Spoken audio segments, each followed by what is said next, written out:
அருட்பெருஞ்சோதி அருட்பெருஞ்சோதி தனிப்பெருங்கருணை அருட்பெருஞ்சோதி.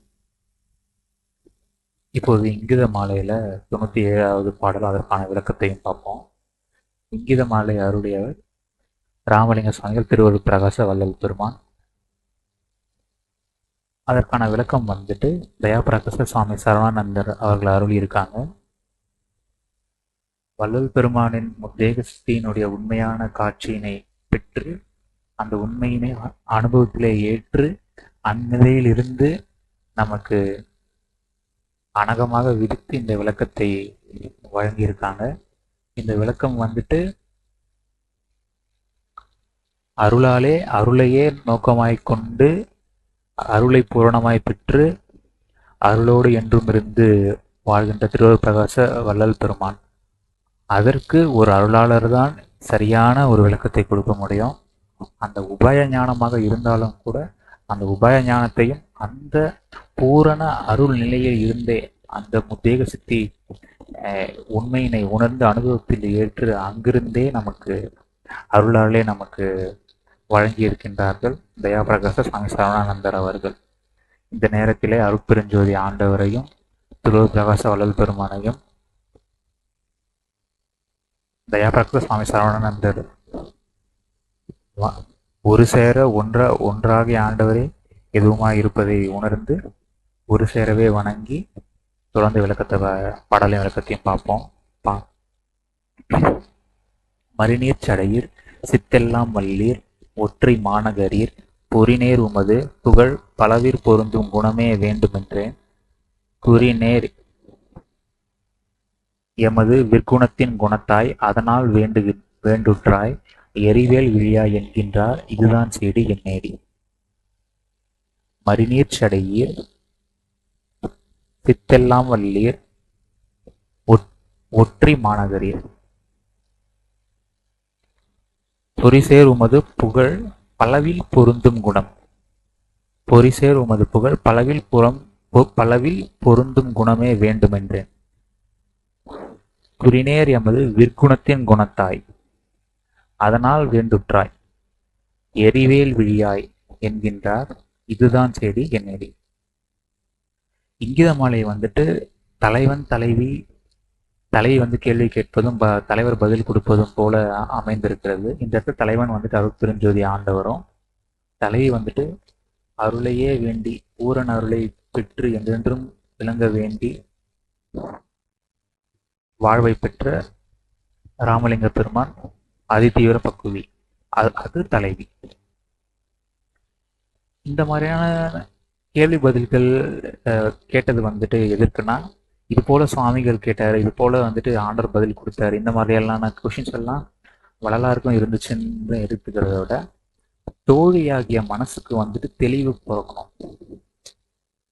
ஏன்னா அருளாலே அருள் விளக்கத்தை உபயஞானமாக பெறதான் மேநிலையை நோக்கி நம் மனது போகணுன்றதே புரிய வரும். அந்த புரிதலை நமக்கு ஏற்படுத்துவதன் பொருட்டு தான் இங்கித மாலை ஏற்றப்பட்டது. மற்றபடி இது போல ராமலிங்க சுவாமிகளுக்கும் நடந்துச்சு, இந்த மாதிரி எல்லாம் ஆண்டவர் வந்தார், இந்த மாதிரிலாம் கேள்வி கேட்டாரு, பதில் சொன்னாருன்றதை விட எல்லாம் வல்ல ஆண்டவரின் பெருங்கருணையினாலே ராமலிங்க சுவாமிகள் பெருந்தயவு கொண்டு நமக்கு இங்கித மாலையை வந்துட்டு கொடுத்துருக்காங்க, நம்ம மனசு தெளிவு பெறணும் அப்படிங்கிற நோக்கத்துக்காக. ஸோ நம்ம அந்த ஒரு பெர்ஸ்பெக்டிவ்ல இருந்து தான் இதை அக்செப்ட் பண்ணணுமே ஒழிய மற்றபடி இதே போல வந்துட்டு நடந்தது அப்படிங்கிறத நோக்கத்தில் எடுத்துக்க வேண்டாம். ஒன்றாகிய ஆண்டவர் தான் எதுவுமாய் எவருமாய் தோன்றி இருக்கிறார். எங்குமாய் இருக்கின்ற ஆண்டவர் தாவாகவும் அவரே தன் முழு இயல்பினையும் ஒரு சிற்றணுவில் அடக்கி யாவாகவும் எகர ஆன்மாவாகவும் தயா ஆக நிற்கிறாரு. கடவுள் ஆன்மா, அந்த கடவுள் ஆன்மாவிலிருந்து தான் எல்லாமா விரிஞ்சிருக்கு. அப்போ ஒன்றாகிய ஆண்டவர் தான் எதுவுமா விரிஞ்சிருக்காரு. ஏன் இதெல்லாம் நடத்திட்டு இருக்காருன்னா, தனக்குள்ளே இருக்கின்ற அந்த சச்சிதானந்த இன்பம் வந்துட்டு என்றென்றும் விளங்க வேண்டி என்றென்றும் அனுபவத்தில் ஏற்க வேண்டி இந்த பிரபஞ்ச படைப்பு நிகழ்த்தப்பட்டு சீராக இயக்கப்பட்டு முடிவாக திருவருட் பிரகாச வள்ளல் பெருமானில் அருட்பெருஞ்சோதி ஆண்டவரே விளங்க வந்து சச்சிதானந்தமயமாய் வாழ்வோடு விளங்கி கொண்டிருக்கின்றார்கள். ஐந்தொழிலை ஏற்றிக் கொண்டிருக்கின்றார்கள். அப்போ இந்த திருவொற்றியூர் அப்படிங்கிறது எதுன்னா அந்த கடவுள் ஆன்மா தான். அந்த அந்த ஆன்மாவில் இருக்கிற அந்த திருவொற்றியூரில் இருக்கிற தியாகராஜ பெருமான் மாதிரி நம்முடைய ஆன்மாவில் இருக்கிற அருட்பெருஞ்சோதி ஆண்டவர் தான் தியாகராஜ பெருமான். ஸோ திருவொற்றியூருங்கிறது வந்துட்டு நம்முடைய ஆன்மா தான். இதெல்லாமே வந்துட்டு அகநோக்கத்தோடையும் அருள் லட்சியத்தோடையும் தான் நம்ம புரிஞ்சுக்கணும். திருவொற்றி மாநகர் எல்லாம் வல்ல சித்தர் மறுநீர் சடையிற் கொண்டுள்ளார். அதாவது ஆன்மாவின் கண் மறுநீர் என்னும் போகா புனல் மறைந்து உள்ளது. சாகா தலையும் வேகா காலும் அவ்வான்மாவின் உள்ளிருந்தே காலத்தே வெளிப்பட்டு இன்புருவாம் வாழ்வும் அருளும். காலத்தே வெளிப்பட்டு இன்புருவாம் வாழ்வும் அருளும். ஸோ மறுநீர்ன்றது போகா புனல், சாகா தலை, போகா புனல், வேகா கால். காலத்தை வெளிப்பட்டு இன்புரு வந்து அருளும். மனித பிறவி ஒவ்வொன்றிலும் ஆன்மாவின் கண் இருந்து சாகாத்தலை, வேகாக்கால், போகா புனல்களின் ஏகதேச சக்தியை வெளிவந்து அறிவு அனுபவமும் உயிராற்றலும் உடல் விளக்கமும் தந்து வளர்ச்சி பெறுகின்றன. நிறையருள் அனுபவப்படும் போது அச்சாகா தலையாதி மூன்றும் ஞான பிரணவசுத்த தேகமாக நிறைந்து விளங்கும். இவள் வேண்டுவது பொறிசேர் உமது புகழ் பலவில் குறிநேர் எமது விற்குணத்தின் பொருந்தும் குணமே வேண்டும் என்கின்றார். ஸோ ஆன்மாவின் கண் இருப்பது வெளிப்படணும், காலத்தை வெளிப்படும். அப்படி வெளிப்படுவதன் நோக்கமாக வைத்துதான் இந்த பிரபஞ்ச காரியப்பாடு தொடர்ந்து நடந்துகிட்டே வருது. அதனுடைய செயலில் தான் நம்ம இப்போ இந்த ஒரு பாடலையும் விசாரணை செய்யறதுக்கான சூழ்நிலையும் அதனால தான் நமக்கு அமைஞ்சே இருக்கு. அது அவருடைய ஆணை. ஸோ ஏகதேசமாக வெளிவந்தது தான் அவருடைய அருள். ஏகதேசமாக வெளிப்படுது. அந்த ஏகதேச வெளிப்பாடு தான் நமக்கு இருக்கிற அறிவும் உயிராற்றலும் உடல் விளக்கும். ஆனால் அது பூரணமாக வெளியுறும் போது தான் ஆன்மாவின் கண்ணில் உள்ள ஆண்டவரின் அந்த அருளமுது சக்தி வந்துட்டு பூரணமாக வெளியாகும் போது தான் இது எல்லாமே நித்தியமாகும். அப்படி நித்தியமாகும் போது சுத்த பிரணவ ஞான தேக சக்தி கிடைக்கும். அதுதான் அழிவில்லாத, முடிவில்லாத, மரணம் இல்லாத பெருவாழ்வு, பேரின்ப சக்தி பெருவாழ்வு, முத்தேக சக்தி பெருவாழ்வு கிடைக்கும். இப்போ ராமலிங்க பெருமான் வந்துட்டு உயர்ந்த பக்குவ ஆன்மா என்ன கேட்குறாங்கன்னா, குறிசேர் உமது புகழ் பலவீர் குறிசேர் நேர்வி எமது விற்குணத்தின் பொருந்தும் குணமே வேண்டும் என்கின்றார். இவர் எந்த ஒரு பொறி உடம்பு உருவிலும் சேர்ந்திருப்பதுதான் யாவற்றிலும் அகம் புணர்ந்திருக்கும் சிறந்த குணமாகும். ஸோ நம்ம சொன்ன மாதிரி வந்துட்டு ஒன்றாகிய ஆண்டவர் தான் நம்ம பார்த்த மாதிரி ஒவ்வொரு கடவுள் ஆன்மாவும் தோன்றி விரிஞ்சு விளங்கிட்டு இருக்காரு. நம்ம பார்க்குற எந்த ஒரு யாரா இருந்தாலும், எந்த ஒரு இத்தனை அறிவு உடைய எந்த ஜீவராசியா இருந்தாலும் எல்லாமே ஒன்றாகிய ஆண்டவரின் வெளிப்பாடு தான். ஸோ அப்படி பார்க்கும்போது எவ்வுயிரிலும் உறவோடு இருப்பவர், தேவையானதெல்லாம் உடனிருந்து அருளுபவர் நம்முடைய திருவொற்றியூரில் இருக்கின்ற அருட்பெருஞ்சோதி ஆண்டவர் தான். இப்படி ஒருவரே ஒவ்வொருவரிலும் உள்ளிருந்து வளர்கின்ற பெருங்குணம் சர்வஜீவ தயாபர தத்துவம். இப்படி இவள் வேண்ட காரணம் என்ன? குறிநேர் எமது விற்குணத்தின் குணத்தாயாக இருப்பதால் தான் இப்படி வேண்டுகிறாராம். இவரது வில் பொன்மேரு மலை என்பதை அறிவோம். அந்த பொன்மலை எதற்காக வில்லாய் வளைந்தது என்றால் ஆன்மாக்கள் சுகானந்த வாழ்வு பெறவேயாம். இதுதான் அவ்வில்லின் வளைந்ததின் குறிக்கோள். ஸோ இதை நம்ம மறுபடியும் ஒரு தடவை பார்ப்போம். ஸோ ஒன்றாகி ஆண்டவர் தான் எங்குமாய் நிறைந்திருக்கின்ற தகராகாச பெருவெளி ஞானிகள் சொல்றாங்க. அது தான் அங்கே அந்த ஆண்டவர் தான் தன்னுடைய முழு இயல்பையும் ஒரு சிற்று அணுவிலே கடவுள் ஆன்மாவாக தோற்றி அங்கிருந்து உயிர் உடல் உணர்வு எல்லாம் விரிந்து அனுபவத்தில் ஏற்றிருக்காங்க. இதெல்லாம் எதுக்குன்னா ஆன்மாக்கள் சுகானந்த வாழ்வு பெறவேயாம். சுகானந்த வாழ்வு சத்தியானந்த வாழ்வு என்றென்றும் ஏற்று இருப்பதற்காக நடந்திருக்கு. ஸோ அப்படின்னா அந்த ஆன்மா அந்த உண்மையிலே அந்த கடவுள் ஆன்மாவா இருக்கிறது யாருன்னா ஆண்டவர் தான். அந்த ரியலைசேஷன். அப்போ இவங்க தலைவி கேட்கறது என்னன்னா, இந்த சர்வ ஜீவ தயாபர தத்துவத்தை தான் கேட்குறாங்க. பொறிநேர் பலவில் பொருந்துகின்ற குணம் எனக்கு வேணும். எல்லா எல்லா உயிருக்கும் உறவா இருக்கிற அந்த உயர்ந்த சர்வ ஜீவ தயாபர தத்துவம் அதை கேட்குறாங்க. அதையே அந்த ஆன்மா கேட்குறாங்கன்னா அந்த ஆன்மா தனியான ஒரு ஆள் கிடையாது. அந்த இச்சை அவங்க வந்தது அவங்க யாரோ ஒரு ஆள் கிடையாது. அது உண்மையிலே ஒன்றாகி ஆண்டவருடைய வெளிப்பாடு தான். அதனாலதான் அப்படி கேட்குறாங்க அப்படின்னு சொல்லி இந்த பாட்டோட கோர். இந்த குறிக்கோளோடே அம்மேருவில் ஆக வளைக்கப்பெற்றது. உண்மையில் மாமேருவாய் என்றும் திகழ்கின்ற பொன்னார் பெருமான் தானே தன் தனிப்பெருங்கருணையால் இப்படி மனித பிறவி தேகம் என்னும் வில்லாய் வளைந்துள்ளாராம். இக்கருணைச் செயலே சிவனை இவளாக வளைந்திருக்கிறது. வில்லின் குணம் அல்லது தன்மை கருணையாதல் வளைதலே. இந்த ஆன்மாவும் கடவுள் அம்சமே. ஆதலின் இங்கு மேருவிலின் குணத்தால் இவளாக குறிக்க நேர்ந்தது. இத்தலைவி வேண்டினது அவரது சிறப்பித்து போற்றப்படுகின்ற பலவில் பொருந்தும் குணம். அவர் அங்கனம் இருந்து எவ்வுயிர்க்கும் சாகாத்தலை வேகாக்கால் புகா போனதால் வாழ்வித்துக் கொண்டே இருக்கின்றார். இப்படிப்பட்ட இயல்பைத்தான் இவளும் வேண்டுகிறாள். எவ்வுலகத்து எவ்வுயிர்க்கும் இனிது நலம் செய்து கொண்டு. யாரோ ஒருத்தருக்கு தெரிஞ்சவங்களுக்கு சொந்தக்காரங்களுக்கு இல்லவா, எவ்வுலகத்து எவ்வுயிருக்கும் இனிது நலம் செய்து கொண்டு அந்த வாழ்க்கையை கேட்கிறாரு. ஏன் அப்படி கேட்குறாங்கன்னா, அவங்களோட குணம் வந்துட்டு ஏன் அப்படி இருக்கு, ஏன் அப்படி கேட்குறாங்கன்னா, ஒன்றாகிய ஆண்டவரே தான் அந்த தகராகசமாக என்றுமாய் எங்குமாய் நிறைந்திருக்கிற ஆண்டவர் தான் இந்த கடவுளான்மாவும் தோற்றிருக்காங்க. அந்த இயல்பினால தான் இந்த குணத்தை வந்துட்டு இந்த தலைவியும் இயல்பாக கேட்க முடியுது. அது அவளுக்கு இயல்பாக இருப்பது அந்த வேண்டுகை. இந்த வேண்டுகை நிறைவேறிவிட்டது. இதுதான் ரொம்ப ஆச்சரியமான உண்மையான ஒரு விஷயம். நிறைவேறிடுச்சு. ஒன்றாகிய ஆண்டவரே ராமலிங்க பெருமானில் முழுமையாக வெளிப்பட்டு திருவருள் பிரகாச வள்ளல் பெருமானாக வாழ வந்து விட்டுள்ளது உண்மை அப்படின்னு தயாபாக்கத்தில் சொல்லுவாங்க.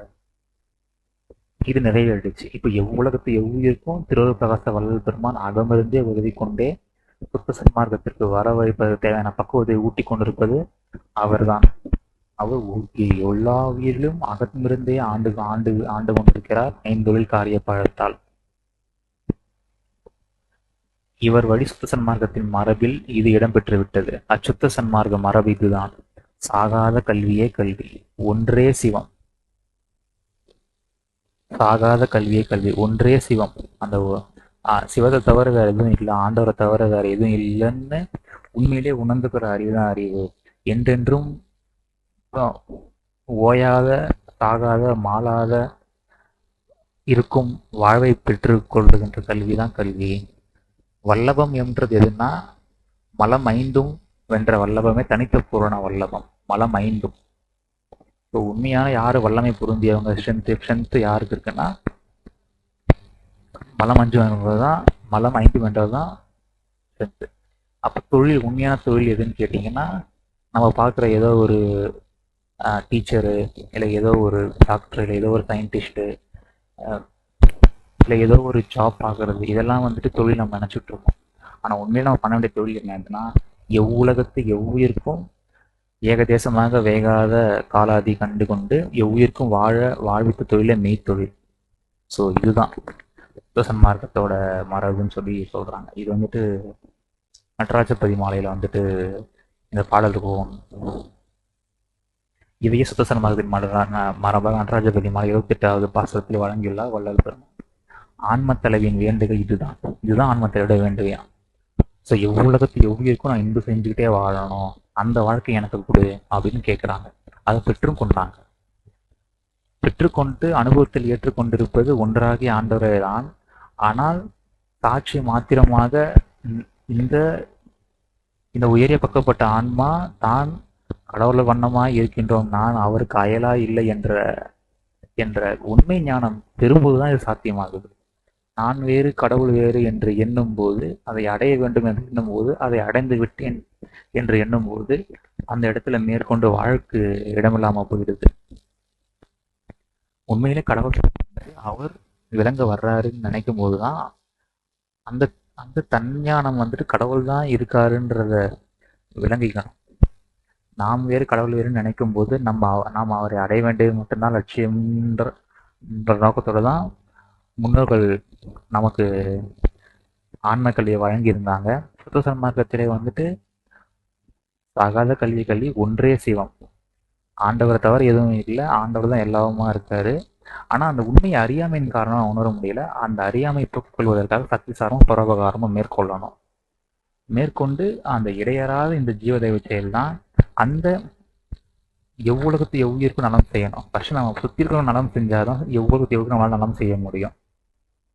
அப்போ அதுக்கேற்ற மாதிரி நம்மளுடைய கருவி, நம்மளுடைய கரணங்கள் எல்லாத்தையுமே தயவுக்கு பயன்படுத்தி கொள்வதை நோக்கி போகணும். உண்மையை உணர்ந்து நிற்பதற்கு வந்துட்டு நம்முடைய மனசை வந்துட்டு பக்குவப்படுத்துவதற்கு சக்திசாரத்தை தொடர்ந்து ஈடுபடுத்திக்கணும். இப்போ சக்திசாரமும் பொருளாதாரமும் நம்ம செய்யணும் தொடர்ந்து. இதன் மூலம் அவளும் அவரை போன்று எவ்வுயிருக்கும் உன்னின்று சுத்தமார்க்க உண்மையினை புகட்டி பக்குவப்படுத்தி தான் பெற்ற மரணமில்லா பேரின்ப பெருவாழ்வை எவரும் அடைய உதவ வேண்டும். எப்பேற்பட்ட விருப்பம் பாருங்க அவருக்கு. தான் பெற்ற மரணமில்லா பேரின்ப பெருவாழ்வை எவரும் அடைய உதவ வேண்டும். உதவ வேண்டும். அந்த உதவி, அவர் செய்கிற உதவி என்னன்னு பாருங்க. ஏதோ நமக்கு கிடைக்கிற கொஞ்சம் காசோ, இல்லை ஒரு தொழில், ஒரு முன்னேற்றமோ, இல்லை ஏதோ ஒரு கல்யாணமோ, இதே ஒரு பிள்ளை பேரோ, இல்லை ஏதோ ஒரு பிடிச்ச வேலையோ, பிடிச்ச ஒரு வீடோ, மக்களோ, மனைவியோ, பொண்ணோ, பொருளோ கிடையாது. அவர் கொடுக்குற நினைக்கிற உதவி, அவர் செய்ய நினைக்கிற உதவி எதுன்னா, நமக்கு மரணமில்லா பெருவாழ் கொடுக்கறது தான் அவரு உண்மையாக நமக்கு செய்யக்கூடிய பெரிய உதவியா அவர் ஆண்டவர்கிட்ட கேட்டு பெற்றும் கொண்டார். விதி சட்டப்படி ஆன்மாக்களுக்கு வேகாத காலாதி கொண்டு மேலும் மேலும் இடையறாது பிறப்பிடை செலுத்துவதே கடவுள் நியதியாக இருக்கிறது. ஸோ விதிப்படி வந்துட்டு பல்வேறு அனுபவங்களை ஏற்று ஏற்று அறிவு அனுபவங்களை பெற்று பெற்று தான் பக்குவத்துக்கு வர முடியுது. ஸோ இது அது தயவு நியதிப்படி விதி சட்டப்படி நடந்துகிட்டே இருக்கு. ஒரு ஆன்மாவுக்கு பிறப்புக்கு பின் இறப்பு, இறப்புக்கு மேல் விரும்பினாலும் விரும்பாவிட்டாலும் பிறப்பு வழங்கி உலகிடை விளங்கச் செய்வதே சட்டப்படி முறையாம். இப்படி முடிவில்லாத தொடர்பிற சூழலில் இயங்கிக் கொண்டிருக்கும் ஆன்மாவுக்கு இரவா வரம் தந்து என்றும் வாழ்விக்க வந்த சுத்த சன்மார்க்கம். ஸோ முடிவே இல்லையாப்பா, இதுக்கு ஒரு எண்டே இல்லையாப்பா அப்படின்னா இருக்கு. நாம் உத்வேக சித்தி பெற்று என்றென்றும் கடவுளோடு பிரிவற்று இருப்பதை உண்மையாக உணர்ந்து அந்நிலையிலே தங்கி இருந்து வாழ்வது, அதை நமக்கு கற்றுக் கொடுப்பதற்காக தான் அந்த ஆண்டவரே இந்த கல்வியை சுதர்சன மார்க்கத்தின் மூலமாக நமக்கு வழங்கியிருக்கிறார். அதை திருவருள் பிரகாசத்தில் வெளியாக்கி கொண்டு சுதர்சன மார்க்கத்தின் வளர்ச்சிக்காக இப்போது உலகம் சீராக பயணித்து கொண்டு இருக்கிறது. நமக்கு தெரிஞ்சும் நமக்கு தெரியாமலையும். ஏன்னா நம்ம எக்ஸ்டர்னல் மட்டும் தான் பார்க்குறோம். ஆனால் இன்டர்னல் வேர்ல்டில் அவர் எப்பயோ அட்மினிஸ்ட்ரேஷனை பிடிச்சிட்டாரு. எல்லா உலகத்தையும் அட்மினிஸ்ட்ரேட் பண்ணுற அந்த நடராஜ பெருமான் வந்துட்டு வள்ளல் பெருமானில் முழுமையாக நிரப்பி சுத்த சன்மார்க்கத்தை நிரப்பி ஆண்டு கொண்டிருக்கிறார். சுத்த சன்மார்க்கம் தான் இப்போ ஆண்டு கொண்டிருக்கிறது. பொது நெறி ஆன்ம பயணத்தில் ஒரு புதிய திருப்பத்தை வழங்கி நித்தியமான அகநின்று அனக வாழ்வு மேற்கொண்டு கடவுளை நம்ம அடைஞ்சிட்டா போதும், ஆத்ம தரிசனத்தை பெற்றுட்டா போதும், முக்தி கிடைச்சிருச்சு, அதன் பின்பு இந்த உடல் அவசியம் இல்லை, கடவுளோட இரண்டற்ற கலந்துட்டோம்னு நம்ம நினைக்கும் போது அப்போது அந்த ஆன்மாவுக்கு அனுபவம் இல்லாமல் போயிடுது. முக்தியில அனுபவம் நமக்கு இல்லாமல் போயிடுது. ஆனால் நாம் ஆன்ம வண்ணமாய் இருக்கோம் என்பதை உண்மையாக உணர்ந்து அந்நிலை நின்று வாழ்வதற்கு கடவுள் தெய்வம் நமக்கு தேவைப்படுவது. அதை பெறுவதற்கு நாம் ஜீவ தெய்வ பெருகிக் கொள்ள வேண்டும். அப்படி இருக்கும்போது தான் கடவுள் நிலையிலிருந்து அகநிலை பெற முடியும். அந்த அகநிலையிலிருந்து தான் செயல் என்றென்றும் செய்து கொண்டு அனகாவிலே மேலோங்கி வாழ்ந்திட முடியும். இந்த ஆன்ம தலைவி மூலம் அருட்பெருநெறி ஒன்று திறக்கப்பட்டு விட்டுள்ளது. இதனால் எவரும் இது கொண்டு இனிது மகிழ்ந்து வாழலாம். இத்தலைவி எரிவியல் விழியாளாக குறிக்கப்பெற்றவள். இச்சமயம் முதல் எவ்வுலகத்து எவ்வுயிருக்கும் அருட்செங்கோல் ஊற்றி அருட்பேராட்சி புரிகின்றவளாய் திகழ்கின்றவள் என்பது சுத்த சன்மார்க்கம் காணும் உண்மையா. எவ்வுலகத்து எவ்வுயிருக்கும் அருட்செங்கோல் போச்சு அருட்பேராட்சி புரிகின்றவளாய் திகழ்கின்றாள் என்பது சுத்த சன்மார்க்கம் காணும் உண்மையா. ஸோ நம்மளோட உண்மையான தொழில் என்னது? எல்லா உயிரையும் வேகாதி கால் கொண்டு எவ்வுயிரையும் வாழ்விக்கிறது தான் நம்மளோட உண்மையான தொழில். நம்மளுடைய உண்மையான ஸ்ட்ரென்த் என்னன்னு பார்த்தீங்கன்னா மலம் 5 ஜெயிக்கிறது தான் உண்மையான ஸ்ட்ரென்த்து.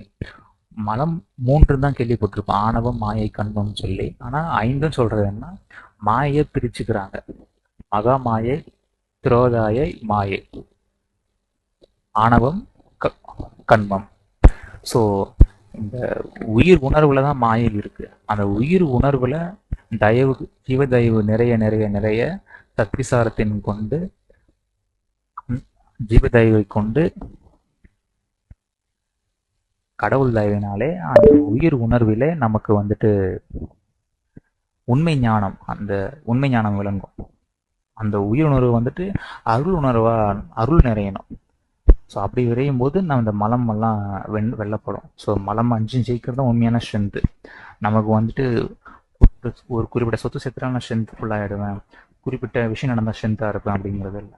அதே போல் நமக்கு உண்மையிலே எப்போ அறிவு வந்திருக்குன்னு அர்த்தம்னா, ஒன்றாக கடவுள் தான் எதுவுமா இருக்காருன்னு நம்ம உண்மைபூர்வமாக நம்முடைய அகமிருந்தே ஆண்டர் உணர்த்த ஏற்றுக்கொள்ளும் போது தான் நம்ம உண்மையிலே அறிவு அப்போ தான் வரும். நம்ம எஜுகேஷன் வந்துட்டு நம்ம எவ்வளவோ படிக்கிறோம், ஃபினான்ஸுக்கு படிக்கிறோம், ப்ரொஃபஷ்னலாக ஏதாவது லேர்ன் பண்ணுறோம், ஸ்கூல் படிக்கிறோம், ஸ்போர்ட்ஸ் படிக்கிறோம், இன்னும் ஃபேஷனுக்காக படிக்கிறோம், மியூசிக் படிக்கிறோம், பல ஆக்டிவிட்டீஸ் நம்ம லேர்ன் பண்ணுறோம், எத்தனையோ கலைகளை கற்றுக்குறோம். ஆனால் உண்மையான கல்வி எதுனா சாகாத கல்வி தான். ஸோ நம்மளுடைய நோக்கம் வந்து என்னவாக இருக்கணுன்றதை இதை அழகாக இந்த இடத்துல சொல்லியிருக்காங்க. நம்மளுடைய வேண்டுதல் எப்படி இருக்கணும் பாருங்க. எவ்வளவுத்துக்கும் நான் இனிது செய்யணும், அன்பு செய்வதிலேயே நமக்கு தீவிரமான ஆர்வத்தை ஏற்படுத்தி கொள்ள வேண்டும். அந்த நெகிழ்ச்சி நமக்கு வேண்டும். எல்லா உலகத்தையும் எல்லா உயிரும் நல்லா இருக்கணும்னு நம்ம அந்த ஒரு எண்ணத்துல நெகிழ்ச்சி வர வச்சுக்கணும். இது எல்லாமே எப்போ வரும்னா, நம்ம மனசுல வந்துட்டு விருப்பு வந்துட்டு குறைஞ்சாதான் தயவுக்கு இடம் வரும்.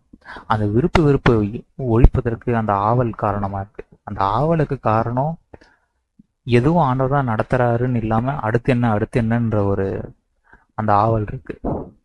அந்த ஆவல் தான் ஆர்வமாகவும் பயத்துக்கும் விருப்பம் காரணமா இருக்கு. எல்லாமே ஆண்டவர் தான் நிகழ்த்துறாரு. இந்த பிரபஞ்ச காரியப்பாடு ஏன் நிகழுதுன்னு நம்ம தெளிவதற்காக தான் இந்த இங்கித மாலை இருக்கு. ஸோ இங்கித மாலை அத்தனை சிறப்பு மிக்கது. எரிவேல் விழியாய் சத்விசாரத்தால நம்ம வந்துட்டு எல்லா அனித்திய தத்துவத்தால விளைகின்ற எதனையும் தயவுக்கு பயன்படுத்தி கொள்ள வேண்டும். புலன் அவாவுக்காக, புலன் இச்சைக்காக, புற விஷயத்துக்காக கிடையாது, ஜீவ தயவுக்காக அப்படிங்கிற ஒரு மாறாத பார்வை. அதுதான் எரிவேல் விழி. அப்படி இருக்கும்போதுதான் எப்போதுமே தயவு நிலையில் நம்மளால் இருக்க முடியும். அதுதான் எரிவேல் விழியாய் என்கின்றார். இதுதான் செடி என்னேடி. ரொம்ப நல்ல ஒரு பாடல். நம்மளுடைய வேண்டுதல் எப்படி இருக்கணும், நம்ம உண்மையில என்ன கேட்டாரு வள்ளல் பெருமான், நாம் என்ன கேட்கணும், எல்லாமே அற்புதமா இருந்திருக்கு. இதை நாம் ஒவ்வொருவரும் பெற்றுக்கொள்ள வேண்டும். வள்ளல் பெருமானின் உண்மையான வேண்டுதல் நமக்கு மரணமில்லா பெருவாழ்வு தருவதற்கு அவர் உதவ வேண்டும் என்ற வேண்டுதல் விரைந்து நிறைவேறும். அவருடைய சத்தியவான் வள்ளல் பெருமான் சத்தியமாக அவர் மரணமில்லா திருதேவ சக்தியை பெற்றுக்கொண்டு நாமும் பெறுவதற்காக சத்திய ஐந்தொழில் ஆட்சியை நிகழ்த்தி கொண்டிருக்கிறார். நாம் ஒவ்வொருவரும் பெறப்போவதும் சத்தியம்தான். இந்த உற்சாகத்தோடு என்றென்றும் இருந்து ஜீவ தயவை செய்து கடவுள் தயவினாலே பலவில் பொருந்தும் குணம் பெற்றுக்கொண்டு வாழ்வதற்கு எல்லாம் வல்ல அருட்பெருஞ்சோதி ஆண்டவரே தயவு செய்ய வேண்டும். அவரையே அடிபணிந்து அவரையே குருவாகவும் நண்பராகவும் ஞானியாகவும் நமக்கு அப்பனாகவும் தந்தையாகவும் நாம் பெற சுகமாகவும் வாழ்வாகவும் ஏற்றுக்க கொள்ளக்கூடிய பக்குவத்தையும் அவரே தர வேண்டும் என்று சொல்லி வேண்டிக்கிட்டு இதோட நம்ம இந்த விளக்கத்தை முடிச்சுக்கலாம். அருட்பெருஞ்சோதி தனிப்பெரும் கருணை அருட்பெருஞ்சோதி.